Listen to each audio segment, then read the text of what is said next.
Movie of the week. There was only one movie. We went to see it. There was. Dungeons and Dragons: Honor Among Thieves. Oh. Um. So I think the simplest way I can break down my opinions on it before Go we on. get really into it Mm-hmm. is it is very similar to Shazam and Ant-Man, but it doesn't take a nosedive of a cliff in the third act.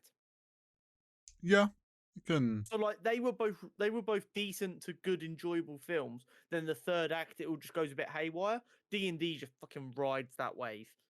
Um, if they want to release another one of these films every like 2 or 3 years with a brand new A-list cast, I'm down. I'll go watch it.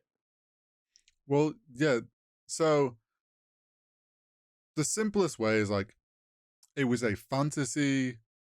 It was a fun fantasy film through and through. It didn't try to be too meta. It didn't try to like make too many meta jokes about D&D or lean too heavily into things.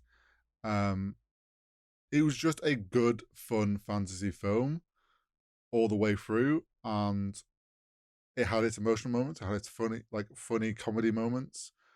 I don't really feel like it went wrong anywhere. And like you say, it's very easy for them. They could quite happily do these every 2 or 3 years. The D&D official D&D world is so huge. Like they can very easily just be like, here's another group of adventurers. Yeah. And they'll just have very small like location. So look like, oh, we were here in the last film, same city. Like stuff like that. Or like random odd like background characters show up again because they don't really mean much. You could very easily do that and it'd be good every time. It didn't try to be more than what it was. Like it didn't try to create this big, like it was set up who the main characters were, bit of backstory, which I thought was a fun throw on kind of like the D&D of like, there's a bit of my backstory for my character, how I got here. And then it's like, they had a goal, they reached goal, bit of conflict, bit of a twist. Then they beat the big bad. Pretty standard campaign arc in a D&D game. But I really enjoyed it. I thought it was a lot of fun. Yeah. Uh, Do you there know was what I do want to shout out? Go on. Hugh Grant. He Yes, was so good. he played great. His character was so great. So I'm just grabbing a bit of information quickly to make sure I've got this right. Mm-hmm. Yeah, okay, cool. So Hugh Grant is very anti-Tory. Okay. He is very, very left-leaning, especially when Boris Johnson was in charge. Fair. Is it just me, or did the evil con man political guy, the way he kind of stuttered and blabbled and give you Boris Johnson vibes? Yes, now that you put it like out like that, yeah. It was very much Boris Johnson political, like You could I'm a see lord. if someone didn't like Boris Johnson and they felt like they were playing a character Mm-hmm. like that, they could go, maybe Boris is good for something. Yeah, and there was like some funny moments that you could like the whole, oh, I don't want to see you die, so I'm going to leave the room.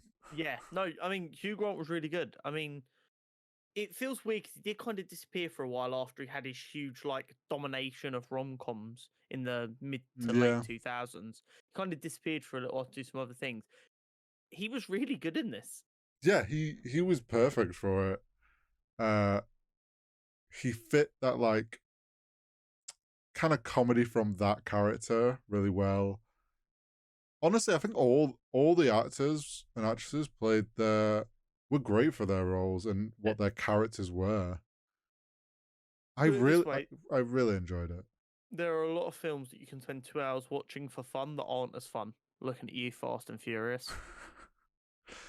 don't don't get let's not get started on that. Just as long as Dwayne the Rock Johnson gets kept away from this franchise, I think it'll do fine. He will, because Vin Diesel is a huge D&D nerd. Ah, okay, cool. So we're more likely to see Vin Diesel in it, and if we see Vin Diesel in it, Rock ain't going anywhere near it. because they don't get I along. think Vin Diesel could be a lot of fun. So here's my thing. I now hope the success, because it's done very well at the box office. I think it's done better than expected. I Well, don't yeah. think numbers Well, wise it's been like insane, but I think for compared to what it what the was, expectation was, it's done yes. quite well. And for a lot of people that probably actually don't have a clue what D&D is, like, Mm. would probably have gone and seen it because it's a fantasy film. If we get a second one, I would love to see like the celebrities like Vin Diesel and stuff that have been vocal about D&D and are fans of it.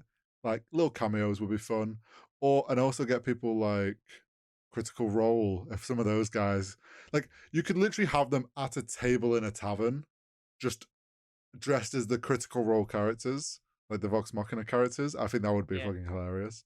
it'd be a really, really, really fun little Easter egg, bit of laugh. It'd be great. There was a lot of very. So here's the thing: it's like as I said, it's just face value. It's a great fantasy film, fantasy adventure. Hmm. For the D&D fans, there was plenty of little D&D Easter eggs and fun kind of nods to how things play out. The whole asking the dead questions, That was so funny. I loved it so much. it it was exactly as it would go. And then that situation of being like, ah shit, we still need to ask two more questions, so the guy dies. So he asks the most random questions. 100% would happen in a group of Yeah. friends playing. And the whole bridge, him being like, "Oh, I stepped on it and just yeah, that I didn't realize it started here." To then go, "Oh, we have this item that completely bypasses the DM's puzzle with perfect ease. Oh yeah, here we go. We're going to use this instead." That to me was like, I've done that many a time to a DM, and they've been very salty. Um, what I will say is I really enjoyed that the characters didn't know they were on a mission to save the world. They thought they were doing a heist mission. Yes. It's only after they've completed the heist and then they've seen the fucking cloud forming in the sky, they've gone, oh shit, this is the end of the world. Mm-hmm. And I liked that because it meant that they were a little bit more relaxed and they were a bit more goofy, and you don't find yourself going, can you take this a bit more fucking seriously? Well, that again like leans into the idea of what D&D games end up being. It's like, oh, here's a quest to go collect an item, and you're like, yeah, sure, we'll do it for gold. You hand the item over, and then you're like, shit, we just gave the wrong person a very powerful item. Shit. Yeah. Oh well, we'll go do a And different heist. yeah, and I enjoyed that. I also liked because we have to be honest here. We both shit on the dead hero trope at the end of Shazam. Yes.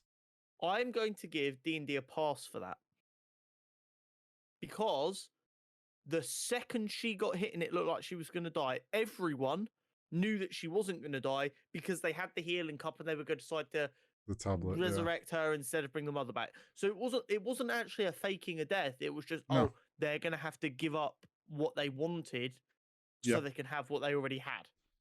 So Yeah. that's why I didn't hate that as much, because the second I realized she was like fatally hit, I was like, okay, cool. So they'd agree to not save the mother to bring her back instead. I'm gonna be my. I don't know if that tablet exists in D&D, but I would guess that's their take on like the wish spell, which is Yeah. essentially in D&D you can wish anything at the DM's discretion.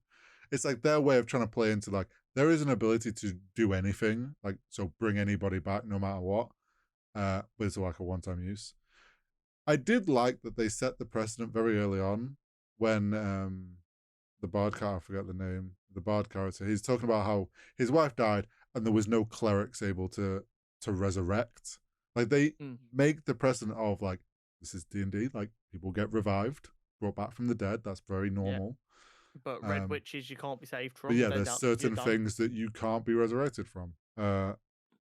So it shows that like not everybody dies, but there are things that are finite, like final. So it did very good at balancing, I think, where a lot of films that are based on games or other things, they lean sometimes too heavy into the game or being meta It, about like making yeah. references. They If you go too meta, you alienate people who just want to give the film a go.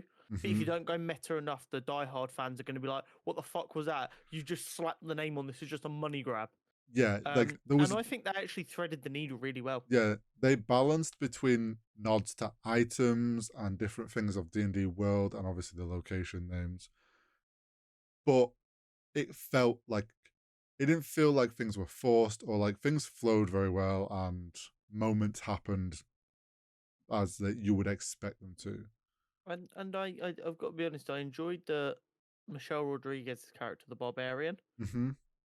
Like they thought enough about the characters to go, okay, this barbarian, they have a thing for halflings. So we meet her ex-husband who's a halfling, then at the end there's a halfling giving her a award and she's like, hey, what are you doing later? Yeah, It's just it's actually thinking about the character. it's also just like exactly what would happen in D&D. There's always one of the characters that has like the weird fling. uh, there was a lot of great moments from that film. I Uh-huh. really enjoyed it. I do hope there's a second one.